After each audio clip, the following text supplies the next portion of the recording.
নমস্কার নমস্কার নমস্কার নমস্কার নমস্কার নমস্কার নমস্কার নমস্কার নমস্কার নমস্কার নমস্কার নমস্কার আপনাদের সবাইকে সবাইকে সবাইকে সবাইকে নমস্কার, সবাইকে অজস্র শুভকামনা, সবাইকে স্বাগত জানাচ্ছি আজকের এই শরণাগত অনুষ্ঠানে এবং সবাইকে শুভ সকাল জানাচ্ছি। বৈশাখ মাস শেষ হয়ে গেল, এই সেদিন নববর্ষ হলো। দেখুন, হু হু করে নববর্ষের পর বাংলা প্রথম মাসটা চলে গেল।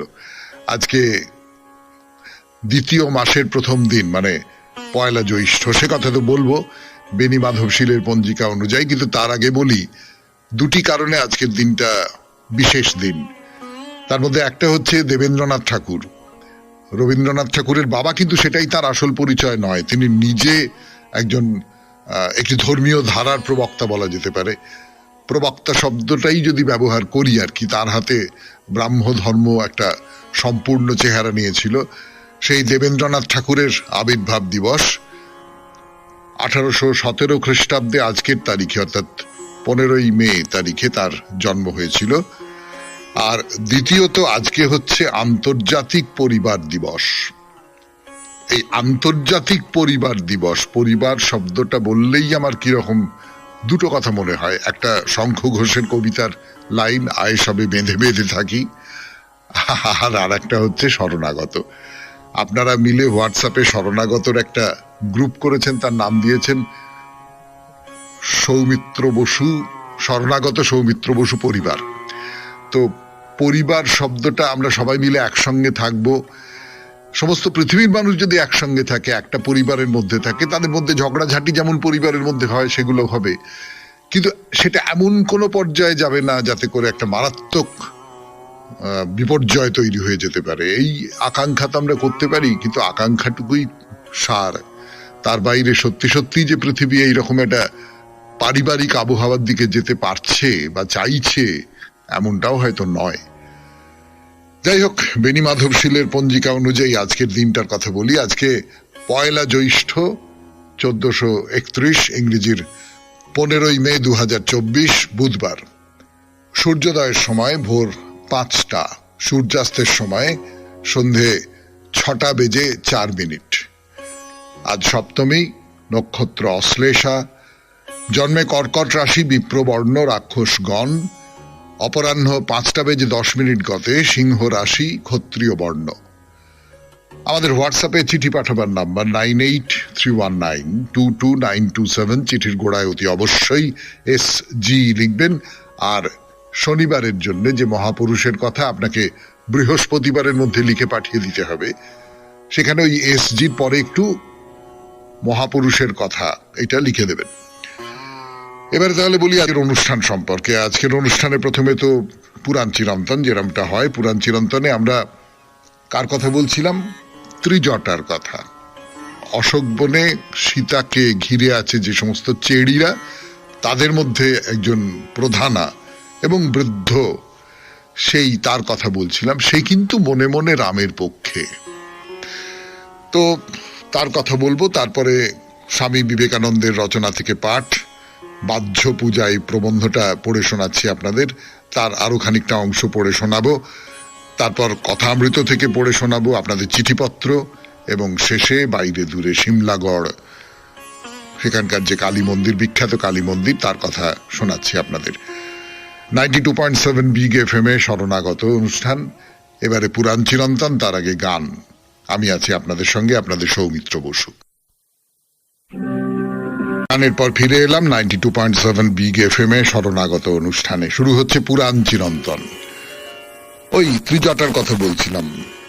ত্রিজটা স্বপ্ন দেখেছেন এবং সেই স্বপ্নে সব সাংঘাতিক সাংঘাতিক ব্যাপার দেখেছেন। ভবিষ্যৎ দেখেছেন, ভবিষ্যতে কি হবে সেইটা তিনি দেখেছেন। তার বাইরেও মানে বোঝা যায় যে এই মনোবিজ্ঞানীরা যেটা বলেন, আমাদের অবচেতনে যা কিছু থাকে সেইগুলোই খানিকটা রূপ পাল্টে বিকৃতভাবে বেরিয়ে আসে আমাদের স্বপ্নের মধ্যে। তো ত্রিজটা, তো এইটা দেখছেন যে রামের সঙ্গে সীতা মিলিত হবেন, সেটা তার আকাঙ্ক্ষা হতে পারে। সেটা যারা এই পুরাণ কাহিনীতে এই ত্রিজটার কাহিনী তৈরি করেছেন, তারা খানিকটা ওই ইচ্ছা পূরণের মতন করে ভবিষ্যতে কি হবে সেইটাও বলে দিয়েছেন।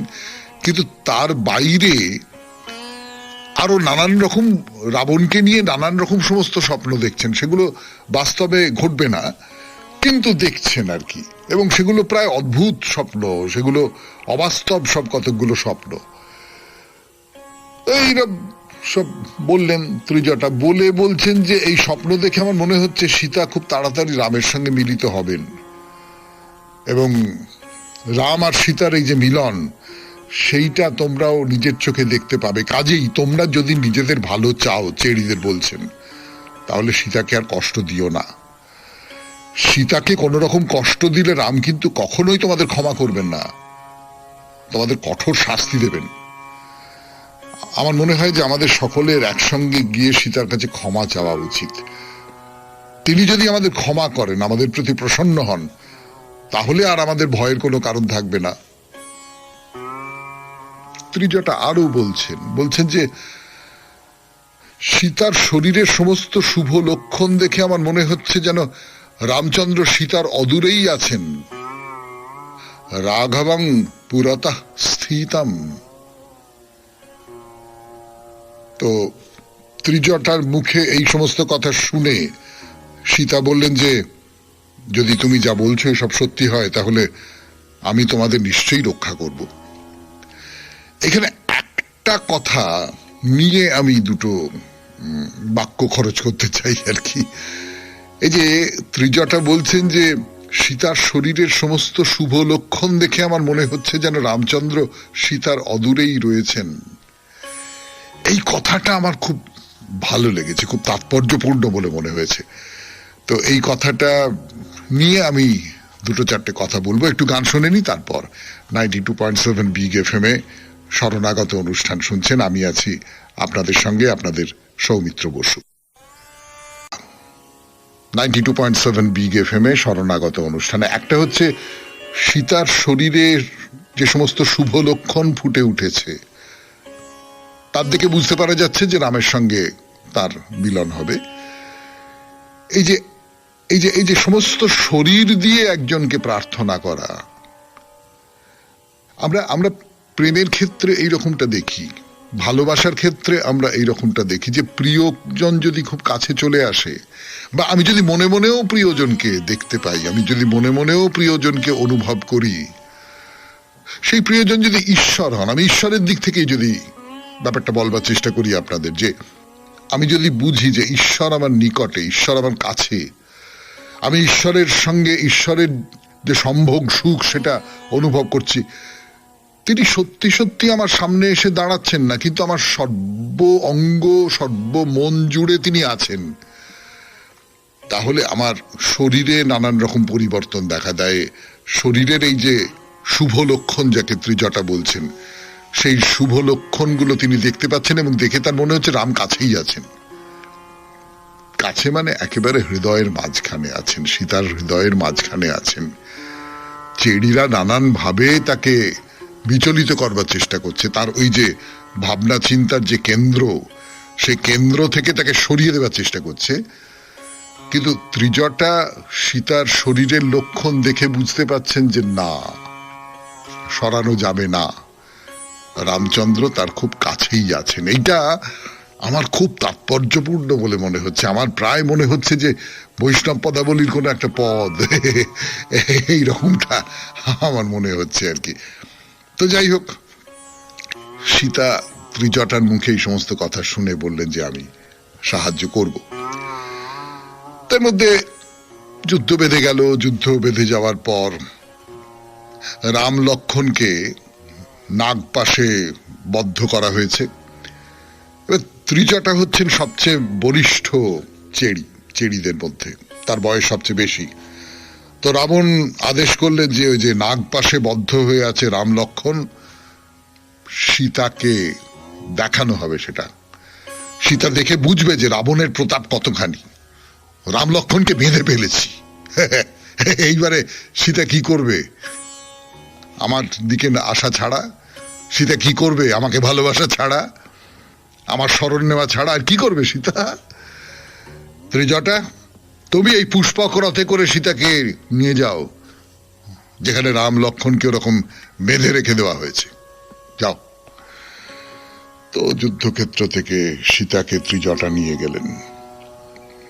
রাম লক্ষ্মণ পড়ে আছেন যুদ্ধক্ষেত্রে। দেখে মনে হচ্ছে শরীরে প্রাণ নেই। তো সীতা তো বিলাপ করছেন, আর্ত চিৎকার করে বিলাপ করছেন। ত্রিজটা, রাবণের চেড়ি, রাবণের দাসী পুষ্পক রথে সীতা দেখছেন রাম আর লক্ষ্মণ তারা মারা গেছেন। সীতা মনে করছেন। ত্রিজটা বলছেন, তুমি ভয় পেও না, রাম লক্ষ্মণ বেঁচে আছেন। এরা সত্যি নিহত হলে পুষ্পক বিমান তোমাকে বহন করত না। আর তাছাড়া রাজার যদি মৃত্যু হয় তাহলে সৈন্যরা সাধারণভাবে হতোদ্যম হয়ে পিছু হটে, কিন্তু রামের সৈন্যরা রাম লক্ষ্মণকেই রক্ষা করতে ব্যস্ত। আরো একটা লক্ষ্য করার ব্যাপার রয়েছে। দেখো, যে ব্যক্তি মারা যায় তার দেহ মুখ তো বিকৃত হয়ে যায়, কিন্তু এদের মুখ বিকৃত হয়নি, এদের দেহের লাবণ্য কিছুমাত্র নষ্ট হয়নি। তুমি এর থেকে নিশ্চয়ই বুঝতে পারছো যে রাম লক্ষ্মণ বেঁচে আছেন। তুমি এইরকম করে বিলাপ করো না। ত্রিজটার কথা শুনলেন। আজকের মতো শেষ হলো পুরাণ চিরন্তন। এরপর গানের পর স্বামী বিবেকানন্দের রচনা থেকে পাঠ, বাহ্য পূজা। স্বামী বিবেকানন্দের রচনা থেকে পাঠ শুনলেন। এরপর কথামৃত 92.7 বিগ এফএম এ শুনছেন জীবনের সহজ পাঠ, শরণাগত।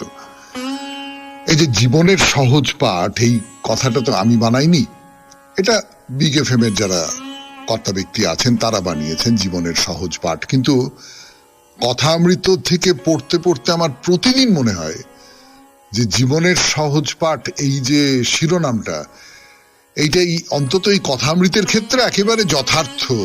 অন্য কোনো বাক্য হতেই পারে না, অন্য কোনো অভিধা হতেই পারে না। কথামৃত মানে হচ্ছে জীবনের সহজ পাঠ। কিন্তু প্রশ্ন হচ্ছে কোন জীবন? আমাদের প্রতিদিনের যে জীবন, সেই জীবনের সহজ পাঠও বটে কথামৃত। সেই জীবন নিয়েও নানান রকমের উপদেশ, নানান রকমের ভাবনা চিন্তা, নানান রকমের কিছু, এটা করা উচিত, ওটা করা উচিত, এইভাবে চল। উদাহরণগুলো তো নেওয়া হচ্ছে আমাদের জীবন থেকে, এবং সেই উদাহরণগুলো তো আমাদের শিক্ষা। সেই উদাহরণগুলোর মধ্যে দিয়ে তো আমাদের শেখানো হচ্ছে কেমন করে বেঁচে থাকবে। কাজে কাজে জীবনের সহজ পাঠ, এই যে শরণাগত সম্পর্কে কথাটা ভাবা হয়েছে, এই ভাবার ব্যাপারে আমার কোনো ভূমিকা নেই, এটা আমি বলে রাখছি। কিন্তু এটা বড় চমৎকার হয়েছে, বিশেষ করে এই কথামৃত পাঠের অনুষ্ঠানটা আমার প্রতিদিন মনে হয় এই কথা। তো যেটা বলছিলাম, ঠাকুর এর আগের দিন বলেছিলেন যে কথাগুলো, যে তুমি অনেক দান ধ্যান করলে, এই রাস্তাঘাট করে দিলে, এই করে দিলে, সেই করে দিলে, ডিসপেন্সারি করে দিলে, মানুষের উপকার করবার জন্য, জাগতিক উপকার করে দেবার জন্য অনেক কিছু করে দিলে, কিন্তু তুমি ঈশ্বরের কাছে কি চাইবে? যে মানুষের নানান উপকার করব বলে আমি এই এই এই সব করব না। ঈশ্বরকে পাওয়া, মানব জীবনের একমাত্র আকাঙ্ক্ষা হচ্ছে ঈশ্বরকে পাওয়া। সেটাই হলো আসল। সেটা যদি হয়ে যায় তাহলে এই সমস্ত কিছু তুচ্ছ হয়ে যায়। কিন্তু কিন্তু কিন্তু দয়ার কাজ মানুষ করবে না, মানুষ অন্যকে সাহায্য করবে না। এই যে নানান রকমের ধর্ম প্রতিষ্ঠান আছে, তাই না? রামকৃষ্ণ মিশন রয়েছে, বা আরো আরো ভারত সেবাশ্রম সংঘ রয়েছে, আরো নানান রকম ধর্মীয় সংগঠন রয়েছে। তারা সাধন ভজন করেন, তারা ধর্ম প্রচার করেন, এবং তারা কিন্তু মানুষের উপকারের জন্য নানান কিছু করে থাকেন। অর্থাৎ তারা একই সঙ্গে এই যে আমাদের পার্থিব জগৎ, এর ওপরেও তাদের হাত রেখেছেন, আবার ঈশ্বরের দিকেও তাদের হাত রেখেছেন। এই দুটো জায়গাকে, দুটো প্রান্তকে তারা একসঙ্গে ধরে আছেন। এটাও তো করতে হবে। মানুষ বড় কাঁদছে, তার পাশে তো দাঁড়াতে হবে। যিনি সন্ন্যাসী হয়ে গেছেন, একেবারে মানে হিমালয়ে চলে গেছেন, গুহার মধ্যে থাকেন, এই পৃথিবীর সঙ্গে তার কোনো সম্পর্ক নেই, তিনি তার মতন করে একটা জায়গা তৈরি করে নিয়েছেন। এই পৃথিবীও তাকে পায় না, তিনিও এই পৃথিবীকে পান না। কিন্তু যিনি এই পৃথিবীর মধ্যে, এই জগতের মধ্যে বসে আছেন, বসে থেকে তিনি ঈশ্বরের আরাধনা করছেন, এই জগতের কিছু দায় তো তাকে মেটাতে হবে, তাই না? সামনে দুঃখ কষ্ট দেখলে টাকা থাকলে দেওয়া উচিত। জ্ঞানী যে সে বলে দে রে দে রে, এরে কিছু দে রে, তা না হলে আমি কি করতে পারি? ঈশ্বরই কর্তা আর সব অকর্তা, এইরকম বোধ হয়। অর্থাৎ আমি দিলাম, কিন্তু এই দেওয়াটা আমি দিলাম না, আসলে আসলে ঈশ্বর দিলেন। ঈশ্বর আমায় কিছু টাকা পয়সা দিয়েছেন, ঈশ্বর আমাকে আদেশ করেছেন যে একে কিছু দে, সেই জন্য আমি দিয়েছি। আমি কেউ নই, আমার মাধ্যমে ঈশ্বর তার একটা ইচ্ছা পূরণ করছেন, আমার মাধ্যমে ঈশ্বর ওই লোকটাকে দিচ্ছেন বা ওই লোকটাকে সাহায্য করছেন বা যা কিছু করছেন। 92.7 বিগ FM এ শুনছেন শরণাগত কথা অমৃত থেকে পাঠ। আরো পাঠ করবার জন্য ফিরে আসছি, একটু গান শুনে নি। গানের আগে 92.7 বিগ FM এ শরণাগত অনুষ্ঠানে যে তিনি সব করছেন, আমি যন্ত্র, তিনি হচ্ছেন যন্ত্রী। তাই এইখানে একটা প্রশ্ন উঠে পড়ে, সেই প্রশ্নটা খুব মারাত্মক প্রশ্ন, গুরুতর প্রশ্ন। সেটা হচ্ছে, তাহলে তো লোকে পাপ করে, সেই পাপটাও তিনি করাচ্ছেন তো? ঠাকুর বলছেন তা নয়।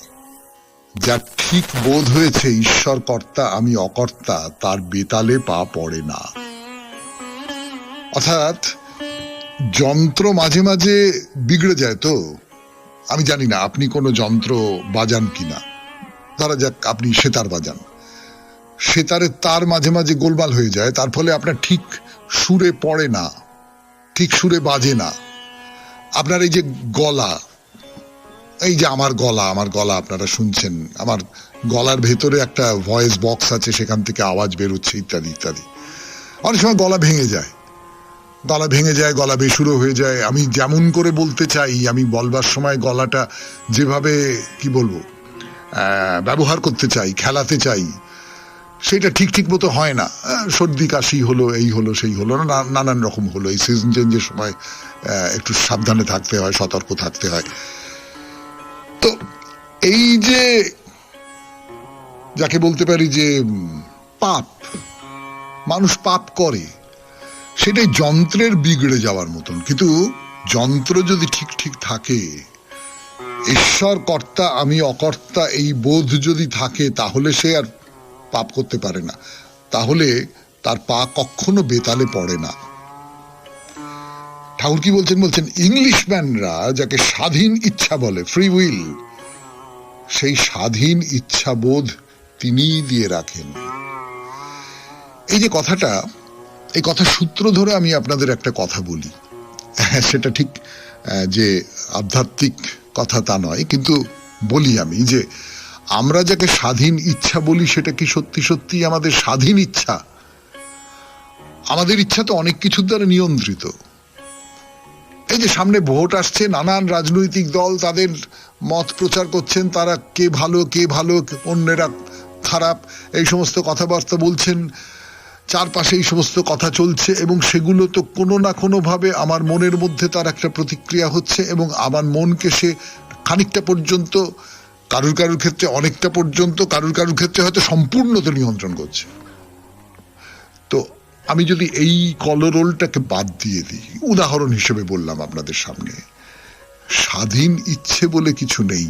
যদি আমি এইটা ভাবি না, স্বাধীন ইচ্ছে না, কিন্তু আমার মনটাকে এমন আয়নার মতো করে রাখতে হবে যাতে করে ঈশ্বরের যে ইচ্ছে, সেই ইচ্ছেটার প্রতিবিম্ব আমার মনের মধ্যে একদম ঠিক করে পড়ে।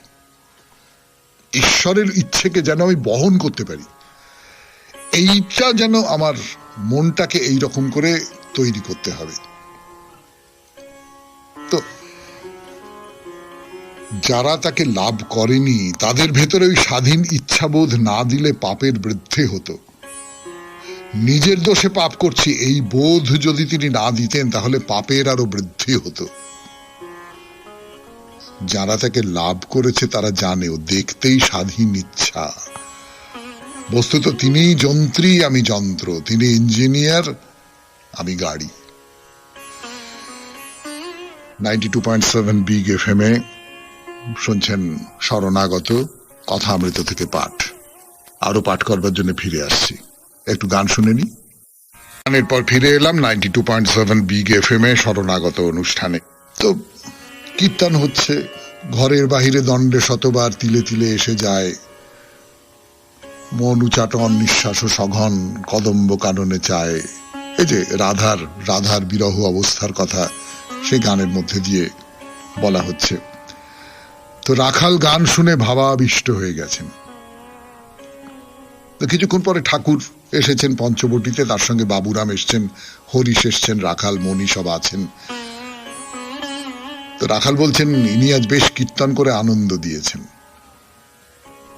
ঠাকুর ভাবাবিষ্ট হয়ে গেলেন, গান গাইছেন, বাঁচলাম সখী শুনি কৃষ্ণ নাম, ভালো কথার মন্দ ভালো বলে মাস্টারমশাইকে বলছেন যে এই সব গান গাইবে, সব সখী মিলে বৈঠালো, এই তো রাই ভালো ছিল বুঝি হাট ভাঙলে। ভক্তি ভক্তি ভক্ত নিয়ে থাকা। কৃষ্ণ মথুরায় গেলে যশোদা শ্রীমতীর কাছে এসেছিলেন, তো শ্রীমতী ধ্যান করছেন তখন। তা যশোদাকে বললেন আমি আদ্যা শক্তি, তুমি আমার কাছ থেকে কিছু বর চাও। যশোদা বললেন বর আর কি দেবে, তবে এই বলো যেন কায়ে মনোবাক্যে তারই সেবা করতে পারি, যেন এই চক্ষে তার ভক্তের দর্শন হয়, এই মনে তার ধ্যান ও চিন্তা যেন হয়, আর বাক্য দ্বারা তার নাম গুণগান যেন হয়। আর কি বর চাইব? টাকা পয়সা চাইব না, ধন দৌলত চাইব না, জাগতিক ক্ষেত্রে কিচ্ছু চাইব না, শুধু এইটা চাই যে যেন কায় মনোবাক্যে তার সেবা করতে পারি, যেন তাকে দর্শন করতে পারি, আর সবসময় যেন তার ধ্যান করতে পারি। আর কিচ্ছু চাইবার নেই, কিচ্ছু না। 92.7 বিগ এফএম এ শুনলেন শরণাগত কথা অমৃত থেকে পাঠ। এরপর গানের পর চিঠিপত্র। আমি আছি আপনাদের সঙ্গে, আপনাদের সৌমিত্র বসু। চিঠিপত্র 92.7 বিগ এফএম এ শরণাগত অনুষ্ঠানে যে চিঠিটি পড়ব সেটি লিখেছেন দেবমাল্য খাঁ, নিবাস ইছাপুর, নবাবগঞ্জ। পড়ে শোনাই সেই চিঠি। আপনাকে এবং শরণাগত অনুষ্ঠানের সমস্ত বয়স্ক শ্রোতাদের জানাই আমার প্রণাম। আজ 25শে বৈশাখ, রবীন্দ্র জয়ন্তী। শরণাগত অনুষ্ঠানে আপনার কণ্ঠে রবীন্দ্রনাথ ঠাকুরের রচনাবলী পাঠ শুনে সমৃদ্ধ হলাম। শোনা যায় ঠাকুর শ্রী শ্রী রামকৃষ্ণ পরমহংসদেবের সঙ্গে কবিগুরু রবীন্দ্রনাথ ঠাকুরের ব্রাহ্ম সমাজে বহুবার দেখা হয়েছিল। ঠাকুর এবং কবিগুরুর মধ্যে কোনো উল্লেখযোগ্য কথোপকথন না হলেও ব্রাহ্ম সমাজে দেখা হওয়ার সূত্রে রবীন্দ্রনাথ ঠাকুরের সঙ্গে ঠাকুরের এক আন্তরিক সম্পর্ক ছিল। কারণ ঠাকুর স্বামীজি অর্থাৎ নরেনের কণ্ঠে বহুবার কবিগুরু রচিত সঙ্গীত শুনতেন।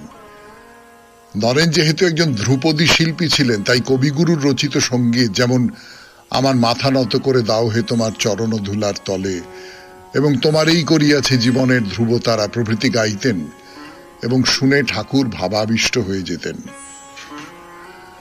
1883 সালের 2রা মে কাশীশ্বর মিত্রের গৃহে ঠাকুরের সঙ্গে কবিগুরুর মুখোমুখি সাক্ষাৎ হয়। ঠাকুর গান শুনতে চাইলে কবিগুরু পিয়ানো বাজিয়ে আমার মাথা নত করে দাও হে তোমার চরণ ধুলার তলে গানটি গান। ঠাকুর শোনা মাত্রই ভাবাবিষ্ট হয়ে যান। পরে ঠাকুর কবিগুরুকে আশীর্বাদ করেন। পরবর্তীকালে কবিগুরু এই ঘটনা প্রসঙ্গে ত্রিষ্টুপ মুখোপাধ্যায়কে বলেছিলেন যে তিনি 10 মিনিটের জন্য পরমহংসদেবকে সামনে থেকে দেখেছিলেন। পরবর্তীকালে 1937 সালে 8 দিন ব্যাপী ঠাকুরের শতজন্মবার্ষিকী উৎসব অনুষ্ঠিত হয়। তৃতীয় দিন কলকাতা বিশ্ববিদ্যালয়ের দ্বারা অনুষ্ঠিত উৎসবে কবিগুরু ঠাকুরের বাণী এবং সেই বাণীর গুরুত্ব সম্বন্ধে ইংরেজিতে একটি দীর্ঘ বক্তৃতা দেন। 1934 সালে মালঞ্চ নাটকে রবীন্দ্রনাথ ঠাকুর ঠাকুরের সম্বন্ধে তার অন্তরের শ্রদ্ধা জ্ঞাপন করেছিলেন। চিঠিটি দীর্ঘ হওয়ার জন্য ক্ষমা চাইছি। ইতি দেবমাল্য খাঁ, নিবাস ইছাপুর, নবাবগঞ্জ। আপনার চিঠির জন্য ধন্যবাদ। এই তথ্যগুলো আমারও অজানা ছিল। শুধু একটা কথা বলবো, মালঞ্চ কিন্তু প্রাথমিকভাবে উপন্যাস, তারপর তাকে নাটকে রূপান্তরিত করা হয়, কিন্তু সেটা অন্য কথা। এই কথাটুকু বলে আপনার এই তথ্যগুলোর জন্য আপনাকে ধন্যবাদ জানিয়ে এবার চলে যাব বাইরে দূরে এই পর্যায়ে 92.7 বিগ FM এ শরণাগত অনুষ্ঠানে। আমি আছি আপনাদের সঙ্গে, আপনাদের সৌমিত্র বসু। সৌমিত্র বসু শুরু করছে বাইরে দূরে 92.7 বিগ FM এ শরণাগত অনুষ্ঠানে। সিমলাগড়ের কালী মন্দির, বাইরে থেকে সবই তো দেখা হলো, এবার তাহলে চলুন মায়ের দর্শনের জন্য গর্ভগৃহে প্রবেশ করা যাক। সত্যি কথা বলবো, ভেতরে ঢুকতে একটু গা ছমছম করে, কিন্তু আসলে এই যে মন্দিরের সঙ্গে এত সব গল্প কাহিনী জুড়ে গেছে না, তার মধ্যে কোনটা সত্যি কোনটা কল্পনা তা তো ঠিক করা মুশকিল। ওই যে ডাকাত, জঙ্গলের মধ্যে নরবলি, এই সবের অনুষঙ্গে একটা বেশ ভয়ের পরিবেশ তৈরি হয়ে ওঠে। কিন্তু না না, দেবীকে দর্শন করলে সেই ভয় কমবে বলে ভাববেন না, বরং বাড়তে পারে। গর্ভগৃহে ঢুকে এগিয়ে যাচ্ছেন দেবীর দিকে, পায়ের নিচে সাদা কালো চৌকো চৌকো পাথরের মেঝে, ওই পুরনো বনেদি বাড়িতে যেরকম দেখা যায় আর কি। এসে দাঁড়ালেন দেবীর সামনে। কেমন দেবীর রূপ? ঘোর কৃষ্ণ বর্ণা, বড় বড় দুটি চোখ মেলে তাকিয়ে আছেন আপনার দিকে। চোখ দুটি ঝকমক করছে, লকলক করছে। জিভ না, সে জিভ লাল নয়, কোনো ধাতু দিয়ে তৈরি জিভ, ভক্তেরা কেউ তৈরি করে দিয়েছেন সেই রকম। একেবারে ঝলসে ঝলসে উঠছে যেন। ডান হাতটি বরাভয়ের মুদ্রায় উপরে তোলা বটে, কিন্তু বাঁ হাতে ধরা রয়েছে একটি খাঁড়া, যখন এখনই নেমে আসবে পাপী বা দুর্জনের ওপর। পায়ের নিচে লম্বালম্বি হয়ে পড়ে আছেন শিব, মা তার উপরে দাঁড়িয়ে আছেন। এই যে সিমলাগড়ের দেবীর আরেকটি নাম ডাকাতে কালী, তো মনে হয় দেবীকে দেখে এক্ষেত্রে দেবী সার্থক নামা। সত্যি সত্যি যেন ডাকাতে কালীকেই দর্শন করা হলো। দেবীর গর্ভগৃহের ঢোকবার যে দরজাটা, সেই দরজার ওপরে একটি মুখ, সেই দেবীর মুখ বলে মনে হয় না কিন্তু। আর গর্ভগৃহের বাইরের দেওয়ালে পরপর তিনজনের ছবি, মায়ের তিন শ্রেষ্ঠ ভক্তের, স্বামী বিবেকানন্দ, ঠাকুর শ্রী রামকৃষ্ণ পরমহংসদেব আর মা শারদা। আগেই বলেছি এখানে বিয়ে হয়, আরো নানান রকম মনস্কামনা পূরণের জন্য মানুষজন আসেন এখানে। 92.7 বিগ FM এ শুনছেন শরণাগত বাইরে দূরে সিমলাগড়ের কালী মন্দির। ফিরে আসছি গানের পর। 92.7 বিগ FM এ শরণাগত অনুষ্ঠানে। একটা হচ্ছে সীতার শরীরের যে সমস্ত শুভ লক্ষণ ফুটে উঠেছে, তার দিকে বুঝতে পারা যাচ্ছে যে রামের সঙ্গে তার মিলন হবে। এই যে সমস্ত শরীর দিয়ে একজনকে প্রার্থনা করা, আমরা প্রেমের ক্ষেত্রে এই রকমটা দেখি, ভালোবাসার ক্ষেত্রে আমরা এই রকমটা দেখি, যে প্রিয়জন যদি খুব কাছে চলে আসে, বা আমি যদি মনে মনেও প্রিয়জনকে দেখতে পাই, আমি যদি মনে মনেও প্রিয়জনকে অনুভব করি, সেই প্রিয়জন যদি ঈশ্বর হন, আমি ঈশ্বরের দিক থেকেই যদি ব্যাপারটা বলবার চেষ্টা করি আপনাদের, যে আমি যদি বুঝি যে ঈশ্বর আমার নিকটে, ঈশ্বর আমার কাছে, আমি ঈশ্বরের সঙ্গে ঈশ্বরের যে সম্ভোগ সুখ সেটা অনুভব করছি, তিনি সত্যি সত্যি আমার সামনে এসে দাঁড়াচ্ছেন না, কিন্তু আমার সর্ব অঙ্গ সর্ব মন জুড়ে তিনি আছেন, তাহলে আমার শরীরে নানান রকম পরিবর্তন দেখা দেয়। শরীরের এই যে শুভ লক্ষণ যাকে ত্রিজটা বলছেন, সেই শুভ লক্ষণগুলো তিনি দেখতে পাচ্ছেন, এবং দেখে তার মনে হচ্ছে রাম কাছেই আছেন। কাছে মানে একেবারে হৃদয়ের মাঝখানে আছেন, সীতার হৃদয়ের মাঝখানে আছেন। চেড়িরা নানান ভাবে তাকে বিচলিত করবার চেষ্টা করছে, তার ওই যে ভাবনা চিন্তার যে কেন্দ্র, সেই কেন্দ্র থেকে তাকে সরিয়ে দেওয়ার চেষ্টা করছে। কিন্তু ত্রিজটা সীতার শরীরের লক্ষণ দেখে বুঝতে পাচ্ছেন যে না, সরানো যাবে না, রামচন্দ্র তার খুব কাছেই আছেন। এইটা আমার খুব তাৎপর্যপূর্ণ বলে মনে হচ্ছে। আমার প্রায় মনে হচ্ছে যে বৈষ্ণব পদাবলীর কোনো একটা পদ এইরকমটা আমার মনে হচ্ছে আর কি। তো যাই হোক, সীতা ত্রিজটার মুখে এই সমস্ত কথা শুনে বললেন যে আমি সাহায্য করব। তার মধ্যে যুদ্ধ বেঁধে গেল। যুদ্ধ বেঁধে যাওয়ার পর রাম লক্ষণকে নাগপাশে বদ্ধ করা হয়েছে। এবার ত্রিজটা হচ্ছেন সবচেয়ে বলিষ্ঠ চেড়িদের মধ্যে, তার বয়স সবচেয়ে বেশি।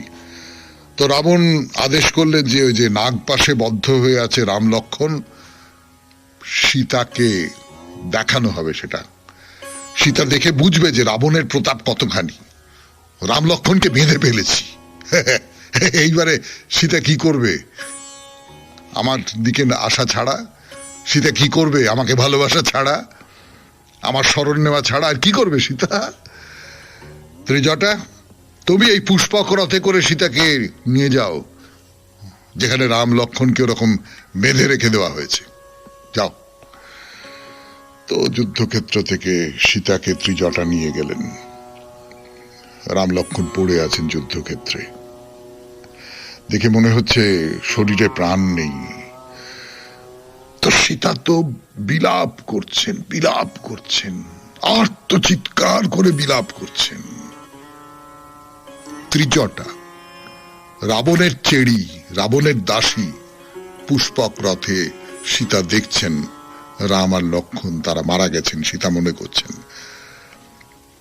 ত্রিজটা বলছেন তুমি ভয় পেও না, রাম লক্ষণ বেঁচে আছেন। এরা সত্যিই নিহত হলে পুষ্পক বিমান তোমাকে বহন করত না। আর তাছাড়া রাজার যদি মৃত্যু হয় তাহলে সৈন্যরা সাধারণভাবে হতোদ্যম হয়ে পিছু হটে, কিন্তু রামের সৈন্যরা রাম লক্ষণকেই রক্ষা করতে ব্যস্ত। আর একটা লক্ষ্য করার ব্যাপার রয়েছে, দেখো, যে ব্যক্তি মারা যায় তার দেহ মুখ তো বিকৃত হয়ে যায়, কিন্তু এদের মুখ বিকৃত হয়নি, এদের দেহের লাবণ্য কিছুমাত্র নষ্ট হয়নি। তুমি এর থেকে নিশ্চয়ই বুঝতে পারছো যে রাম লক্ষণ বেঁচে আছেন। তুমি এইরকম করে বিলাপ করো না। ত্রিজটার কথা শুনলেন। আজকের মতো শেষ হলো পুরাণ চিরন্তন। এরপর গানের পর স্বামী বিবেকানন্দের রচনা থেকে পাঠ, বাহ্য পূজা।